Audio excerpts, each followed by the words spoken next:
Добар ден, продолжуваме со економските теми во Слободна ТВ. Денеска мој гостин е Орце Симов, подпредседателот на Сојуз на стопански комори, воедно председател на IT комората. Добре дојдовте. Благодарам на поканата, добре најдов. Ке почнеме со една тема што деновиве доста се наметнува во јавноста, продуктивноста на трудот и апропо продуктивноста на трудот, колку сме дигитализирани. Меѓутоа би го поделиле тоа на два дела. Од една страна дигитализацијата на компаниите и што значи тоа, од друга страна дигитализација на државата. Колку и да се залагаме, со години зборуваме за информатичко општество, меѓутоа се чини дека се уште сме далеку од тоа. Како воопшто да дојдеме до кадар? Како државата да ја дигитализираме? Кога зборуваме за дигитализација, можеме да зборуваме за неа од повеќе аспекти, низ повеќе димензии.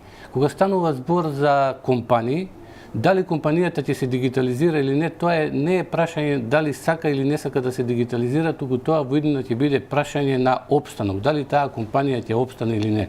Така што компаниите кои што нема да се дигитализираат, нема да ги реиновираат своите процеси, нема да ги имплементираат со помош на софтвер, тие понатаму нема да можат да опстанат, затоа што дигитализацијата овозможува компанијата да многу побрзо да иновира, да има многу поголем број на точки за пристап до комуникации, двојно да ги зголеми иновациите, да биде побрза, поефикасна и порационална во своето работење. Тие компании кои што нема да го направат тоа, они ќе имаат услуги и производи кои што ќе бидат поскапи, нема да бидат конкурентни на пазарот и нема да бидат толку добри како производите и услугите на дигитализираните компании и автоматски ќе бидат избришани од економската сцена. Значи, кога станува збор за компании, компаниите мора да го направат тоа и да се трудат да ги дигитализираат своите производи и услуги, односно да направат дигитална трансформација. Кога зборуваме за дигитализација за компании, тоа не значи дека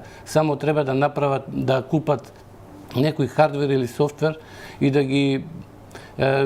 да имплементираат некакви програми, тие треба да ги реиновираат своите процеси во компанијата. Значи, да го редефинираат моделот и тој оптимален редефиниран модел потоа да биде преточен во одредени софтверски решенија. Ајде малку по-практично да кажам тоа да го објасниме.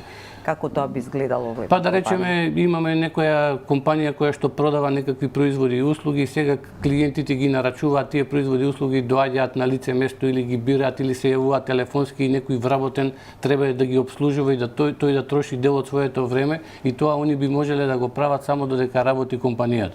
Доколку направиме некаков софтвер и овозможиме да нашите потенцијални постоечки корисници и потенцијални корисници да ги гледаат нашите производи и услуги, да направиме за нив убави слики, описи, да направиме видеа кои што ги објаснуваат тие производи, да ги поставиме на некаква апликација, да можат клиентите да се најават на нашиот систем, да изберат одреден производ, да можат да си направат сами понуда, да не треба некој да им се јават на телефонски па да објаснуваат, да гледат што му треба, да си направи понуда, да ги види цените, доколку таа понуда му одговара, сам да ја конвертира во некоја нарачка. Така ќе можеме да постигнеме многу по-добри резултати со помалку ресурси и да бидеме многу по-конкурентни и да генерираме додадена вредност која што ќе ја зголеми профитабилноста на компаниите, ќе овозможи да се добијат средства кои што ќе можат понатаму да бидат употребени на пример за истражување на нови производи и услуги и така натаму. Кој е вашиот впечаток? Колку се дигитализирани компаниите во Македонија или колку се далеку од реалната дигитализација? Има компании, има дигитализација на одредено ниво, таа не е толку голема како во развиените земји, затоа една од пречките е недостиг на кадар, недостиг на IT кадар. IT сферата е една сфера која што овозможува да живеете во Македонија, да работите било каде во светот и затоа многу луѓе од IT кадарот работат за компании, за економски системи кои што се надвор од Македонија, за развиените земји каде што платите се многу поголеми. И нашето македонско стопанство кое што има бруто домашен производ по глава на жител околу $7.500, економската сила и состојба и таа и можностите за плаќање се толкови да тие не кореспондираат со тоа што можат да платат развиените земји каде што бруто домашниот производ е 60-70 $, и така натаму. Значи таму цените на плаќање на IT кадарот, они можат да си дозволат да плаќаат и по 10 пати повеќе. Значи недостигот на кадар е една од главните пречки за дигитализацијата на македонската економија, меѓутоа ние мора да и за државата и мора да изнајдеме начин како да го надмириме тоа. Придонес кон дигитализацијата и на приватниот сектор може да даде државата, доколку ги дигитализира неизини институциите и услугите што ги дава и кон граѓаните и кон стопанството. Но како пак се вртиме до точката кадар? Кој би одел, например, ако е, например, плата на председател, не знам точно колку беше, како тогаш да биде 2-3 евра на IT некој инженер? Состојбата сега ние имаме околу 1500 државни институции, има 84 општини. Во нив пред 15-20 години имаше многу посериозни IT сектори со поголем број на вработени. Меѓутоа, платите во приватниот сектор се многу повисоки и се неконкурентни со платите во државниот сектор и затоа многу IT кадри од државните институции отидоа во приватниот сектор. Така што сега ние имаме едни, да речам, рудиментирани, девастирани IT оделенија во државните институции и тие не се во можност ниту да ги одржуваат постоечките IT системи, ниту да ги надградуваат, не се во можност да ги надградуваат оперативните системи, базите на податоци, тие имаат стари верзии, на тој начин се и подложни на напади, затоа што дел од нивните услуги се дигитализирани, меѓутоа дигитализацијата и без соодветна сајбер безбедност може да води кон катастрофа, затоа што вие сте го префрлиле вашето работење од хартија, од стар начин на работење кон работење преку информациони системи, доколку тоа не е заштитено, доколку се извршат напади, информациониот систем ќе стане недостапен, може да бидат променети одредени податоци, значи да не функционира и институцијата да не може да ги даде своите услуги. Значи, еден оптимален начин е да се сите IT кадри од државните институции да се соберат во една агенција што би се викала дигитална агенција, во неа да се дадат плати што се конкурентни на платите во приватниот сектор и на тој начин ние ќе собереме кадри во една институција кои што поголем број на кадри и тие ќе можат да треба да се направи државен дата центар, да не се градат посебни IT систем сали во секоја институција, тоа ќе биде и скапо и понатаму многу потешко за одржување, треба да се направи државен дата центар, во него со помош на виртуализација да се обслужуваат потребите на сите државни институции, вработените од IT оделенијата да се соберат во таа институција, да земаат конкурентни плати, да ги одржуваат, да ги надградуваат, да се грижат за безбедност. На тој начин таму ќе направиме концентрација на луѓе што знаат оперативни системи, што знаат бази на податоци, што знаат cyber security,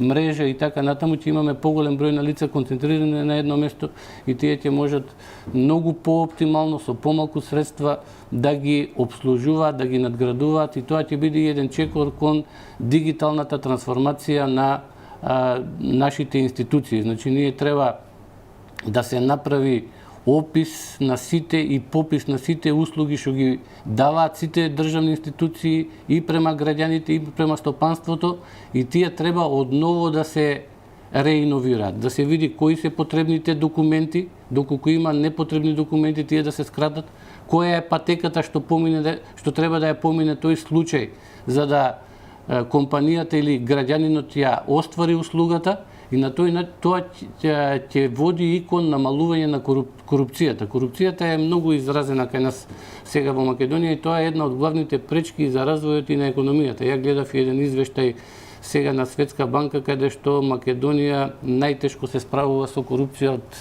6 земји на Западен Балкан и ние дигитализацијата е еден добар механизам како можеме да ја намалиме корупцијата затоа што ќе го намалиме влијанието на човечкиот фактор во давањето на услугата и према граѓаните и према стопанството.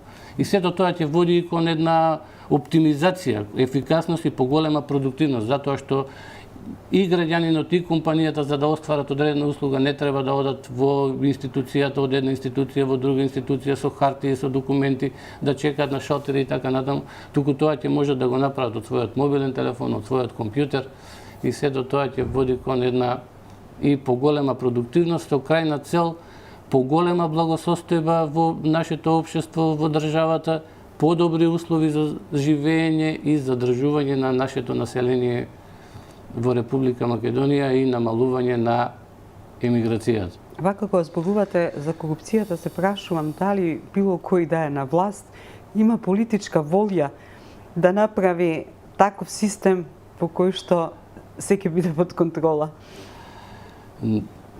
Јас на тоа гледам како една многу важна борба на нашата генерација, на генерацијата македонци кои што во моментот живееме во Република Македонија. Нашите предци имале многу потешки борби.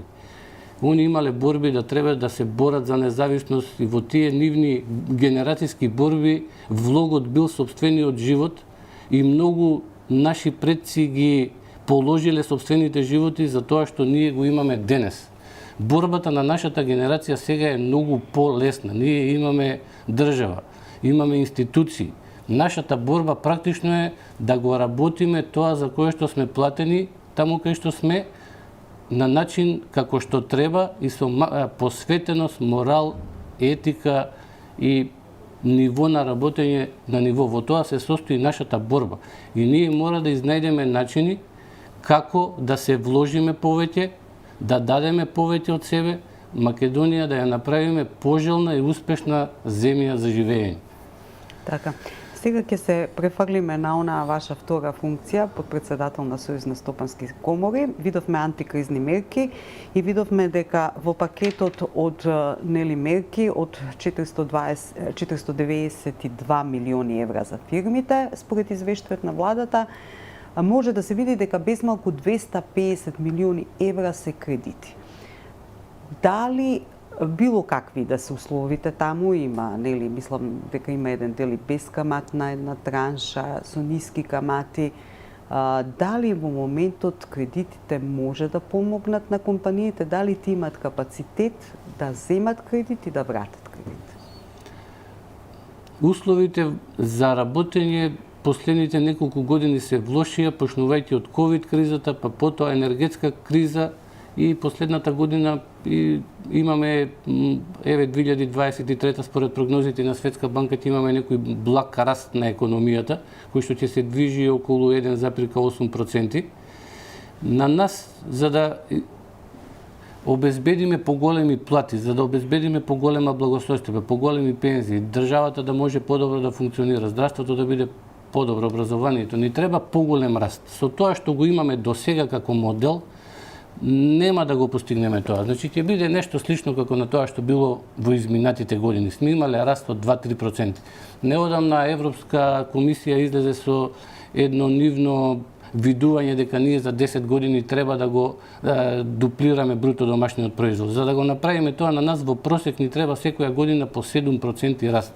Со овој модел и на функционирање и на економијата и на државата, тоа нема да можеме да го постигнеме. Овие мерки се краткорочни мерки, тие се добри мерки, меѓутоа ни треба нешто ново, нешто поструктурно, посуштински да промениме, за да го постигнеме тој раст што треба да го постигнеме. Треба да има мерки краткорочни, среднорочни, долгорочни. Овие ги оценувам како краткорочни мерки, во моментот се даваат некакви средства, компаниите ќе ги земат, можеби некои ќе земат кредити, некои нема да земат, ќе се преживее и така натаму. Суштината е во тоа да ние овозможиме економски систем во кој што компаниите ќе бидат попродуктивни и ќе можат да генерираат поголема додадена вредност. Таквите мерки не се краткорочни, не се тоа на сега на некој ќе му дадеме пари, средства и сме завршиле работа. Времето ќе помине, парите ќе се потрошат и потоа ништо. Ние, како што има една кинеска поговорка, ако сакаме да нахраниме некој за еден ден, ќе му дадеме риба. Ако сакаме да го нахраниме цел живот, треба да го научиме да лови риба. Ние треба да имаме такви мерки, таков модел што ќе овозможи компаниите да работат без помош, да работат на едно повисоко ниво, со повисоко дадена вредност, да бидат поиновативни и тука треба мерки во повеќе сфери. Подобрување на образованието, например, една од битните, клучните работи, затоа што денешното образование ги произведува идните правници, економисти, доктори, архитекти, градежни, електроинженери и така натаму. Ние со слабото образование денес, тоа значи слаби економски перформанси во иднината. И мораме да почнеме на тоа да работиме.